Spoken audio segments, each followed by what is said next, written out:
Guys ये देखो बड़ा मज़ेदार क्वेश्चन है। हमसे कह रहा है vehicles carrying inflammable materials usually have metallic rope touching the ground during motion. Why? देखो आपने इस तरह की कुछ चैन लटकी हुई देखी होंगी, इनको कहा गया मेटेलिक रोप। गाड़ियों के अंदर ऐसी उन गाड़ियों के अंदर ज़्यादातर लटकी हुई होती हैं जिनके अंदर इनफ्लेमेबल मटेरियल्स जाते हैं, जैसे कि गैस जा रही है या पेट्रोल जा रहा है, तो ऐसे व्हीकल्स के अंदर ज़रूर ये चीज़ होती है। अच्छा, ऐसा क्यों है कि इस चीज़ का होना उनके लिए बहुत ज़रूरी है?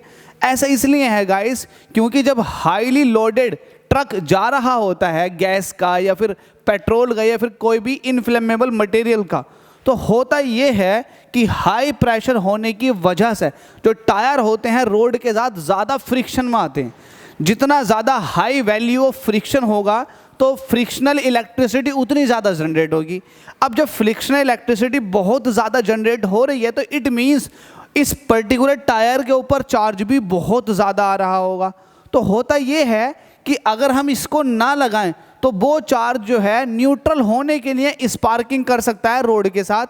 अगर ऐसा हुआ तो कहीं ना कहीं वो स्पार्किंग नुकसान पहुंचा सकती है टायर को और पूरी गाड़ी को, क्योंकि स्पार्किंग का मतलब खतरनाक है किसी भी इनफ्लेमेबल कैरियर्स के लिए, बहुत खतरनाक है। क्योंकि इसके साथ भाई आपके पास एक ट्रक है जिसके अंदर कोई ऐसा पदार्थ या मटेरियल जा रहा है जो एकदम आग पकड़ ले, तो उनके लिए बहुत ही ज़्यादा खतरनाक है। एक छोटी सी स्पार्किंग भी आग लगवा सकती है पूरे ट्रक के अंदर। तो इसीलिए जो चार्ज डेवलप हुआ है टायर्स पर, तो ये हमारा मोटिव रहता है कि उस चार्ज को अर्थ के अंदर ट्रांसफ़र करवा दिया जाए। तो इसके लिए हम क्या करते हैं, मेटेलिक रोप का इस्तेमाल करते हैं। ये मेटेलिक रोप है, इनका हम इस्तेमाल करते हैं। अभी जब चल रहा होता है हमारा व्हीकल तो हम इस पर्टिकुलर मेटेलिक रोप को अर्थ के साथ टच करते हुए चलाते हैं। जब अर्थ के साथ टच होते हुए चलता है तो जो चार्ज डेवलप हुआ है टायर पर या फिर पूरी गाड़ी पर, वो चार्ज जो है इनकी मदद से अर्थ के अंदर चला जाता है। तो इस हिसाब से हमारा चार्ज जो है वो न्यूट्रल हो जाता है और हमें किसी भी तरह की स्पार्किंग का कोई खतरा नहीं होता। तो ये है हमारा मोटिव। समझ में आ गया? इन्होंने क्या रखा था, vehicles carrying inflammable materials usually have metallic ropes touching the ground during motion. Why? क्यों? इसका वन वर्ड अगर आंसर लिखोगे आप तो क्या करोगे आप इसको लिख सकते हो टू प्रिवेंट स्पार्किंग। स्पार्किंग को प्रिवेंट करने के लिए। अब अगर आप इसके आगे कुछ भी लिखते हो तो आप इस पर्टिकुलर क्वेश्चन के आंसर की शोभा बढ़ा रहे हो। अब वो शोभा कैसे बढ़ाओगे? आप ऐसे लिखोगे, आपने लिख दिया टू प्रिवेंट स्पार्किंग। अब बताओगे कैसे होगी? When loaded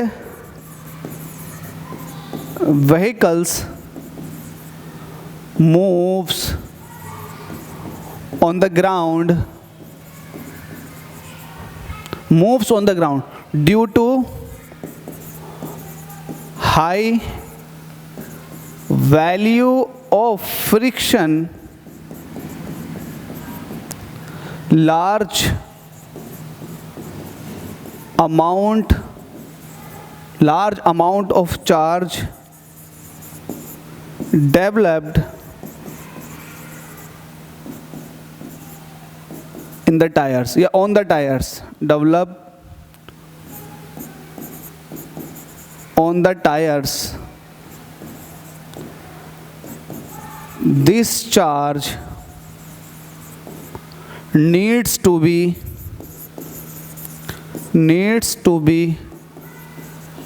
transferred.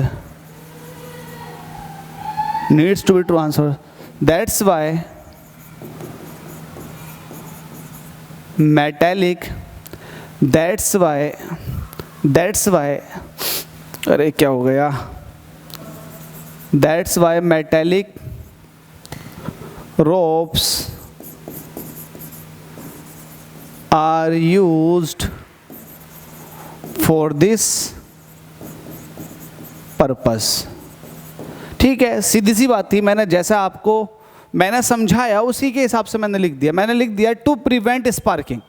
स्पार्किंग को प्रिवेंट करने के लिए आप मेटेलिक रोप का इस्तेमाल करते हो व्हीकल्स के अंदर, जो कि हाईली इनफ्लेमेबल मटेरियल्स को लेके जा रहा है। ठीक है, ये वाली बात आपने लिख दी। अब देखो आगे आपने तारीफ लिखी है, when loaded vehicles move on the ground due to high value of friction large amount of charge develop on the tyres, this charge needs to be transfer, इस चार्ज को जरूरत होती है ट्रांसफर करने के लिए, कहाँ से कहाँ तक, टायर से ज़मीन के अंदर, ठीक है। तो इस चार्ज को ट्रांसफ़र करने की ज़रूरत है, इसीलिए आप मेटेलिक रोप का इस्तेमाल करते हो इस पर्पस को सॉल्व करने के लिए। आई होप आपकी समझ में आ गया होगा। अगर समझ में आया है, पहली बार चैनल पर आए हैं तो सब्सक्राइब जरूर करके जाएं और वीडियो को लाइक जरूर कर दें, हो सके तो शेयर भी कर दें। Thank you so much.